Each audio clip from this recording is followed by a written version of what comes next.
This audio is for educational purposes only. I hope this will add light to your journey. Please share this audio to your loved ones, family and friends.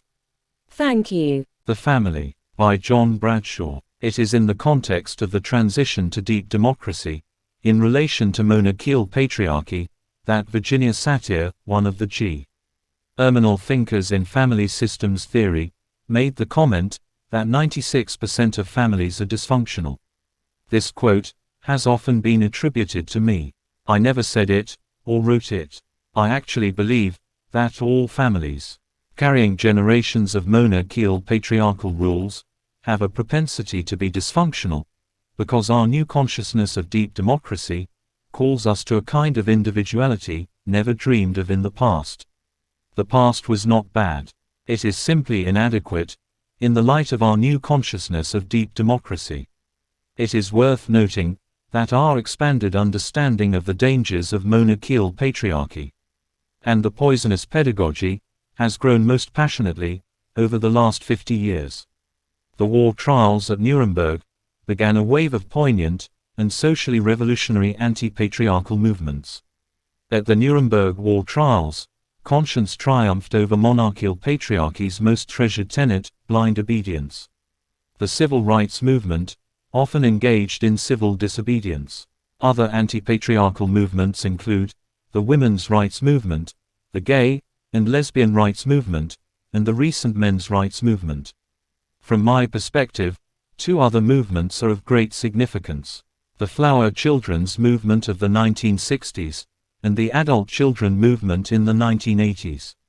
Understanding the historical significance of these social phenomena as anti-patriarchal movements helps me see that the recovery movement was part of the collective paradigm shift of consciousness into deep democracy. The flower children bore witness to the original innocence and desire for love and peace we all possess as our birthright. During the 1960s, we became acutely conscious of the raw horror of war. We saw clearly how our innocent youth are victimized at the hands of the often power-hungry patriarchal elders who make the wars.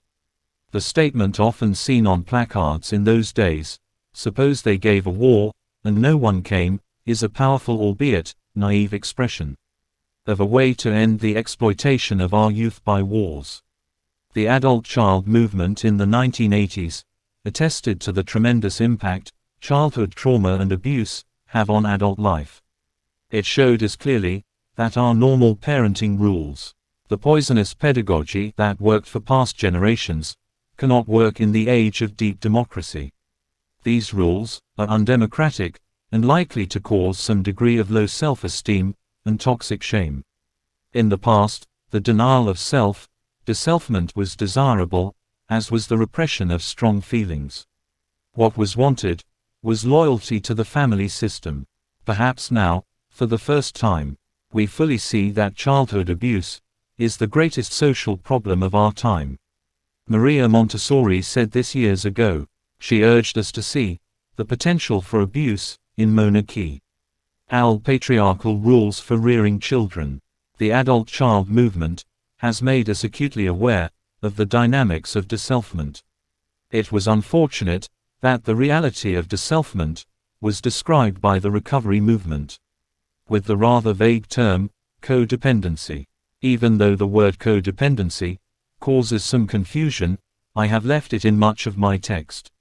In my later work, Family Secrets, I used the word disselfment to describe the reality of codependency. I prefer that word, but since the early adult child movement was identified with codependency, I think it is important to leave it. Whatever we call it, there is a reality that it refers to. That reality is the loss of solid self-esteem and the development of a false self.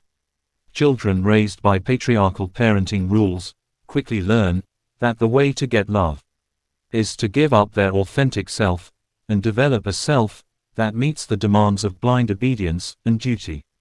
When the core of self is covered up with a false self, true self-love and self-esteem are impossible. This book focuses on the rebuilding of solid self-esteem especially in lieu of the damage caused by the poisonous pedagogy. When I first published this book in 1988, there was confusion and argument about the difference between mental and emotional illness. Early family systems theorists believed that they had found relational patterns in the family that helped explain the formation of schizophrenia and other so-called mental illnesses. The terms mental and emotional illness were often used interchangeably. Today, there is strong agreement that mental illness, like autism and schizophrenia, is biochemically rooted and is not the result of socialization. I have corrected the places where this distinction was not clear in my earlier text. Wherever possible, I have softened my tendency toward absolutizing. In my canonization of systems thinking, I had a tendency to deify dysfunction. I often implied that families were inherently dysfunctional. From my deeper readings of Dr. Murray Bowen, I now understand that family dysfunction is more dynamic and relative than I made it out to be. Any family can become dysfunctional during times of extreme stress and anxiety. Strong families, characterized by high levels of parental maturity, have better and more flexible coping skills. Because such families have better coping strategies, they reduce the duration of distress and limit the time of family dysfunction. Weaker families, characterized by lower levels of parental maturity, tend to use ineffective coping strategies and can remain dysfunctional for long periods of time, even for generations. Healthy families are characterized by the level of solid self-esteem each parent has achieved. High levels of self-esteem result from high degrees of individuality or self-differentiation. Self-differentiation is characterized by the ability to separate thinking from feeling, affording a person the ability to think about feelings and to feel about thinking. Self-differentiation reduces the amount of reactiveness and irrational behavior in a family. To conclude this preface, let me emphasize my belief, there is still a crisis in our country, and in all the countries of the world. The old order, with its monarchial patriarchal and matriarchal cosmology, served a valuable function. It produced a technology that has allowed us to venture into outer space and break the code of DNA. We can now literally see that the Earth is a living being, and we are now experimenting with genetically engineering life.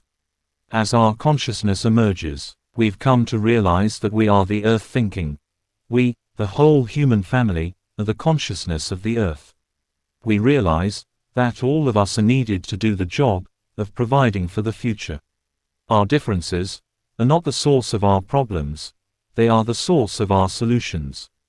We need the whole family of humans, every culture, every language, every religion, every species of living beings, in order to solve our planetary problems. Our consciousness is not very old.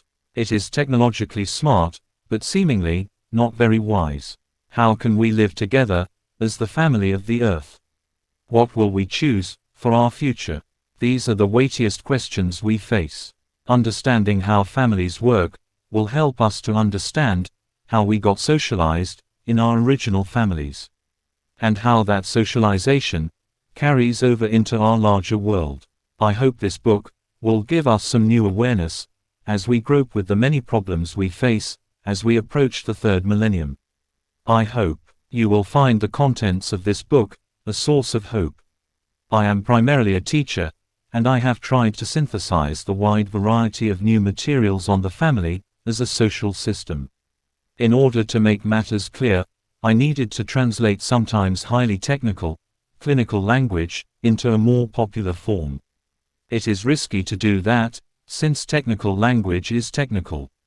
Because of the need for accuracy and precision, I take full responsibility for my presentation, and offer my apologies in advance for any misrepresentations to the brilliant clinical thinkers who formulated systems theory. As a teacher, my job is to organize and clarify. That is the reason I created the many mnemonic formulae and summaries at the end of each chapter. I am very pleased that several university professors have chosen to use this book as a text, and I hope that they will find this revised edition more precise and useful. I also hope the new material in this revised edition will further aid those who identify themselves as adult children as they continue their internalization process. I hope this material will be helpful to new readers too.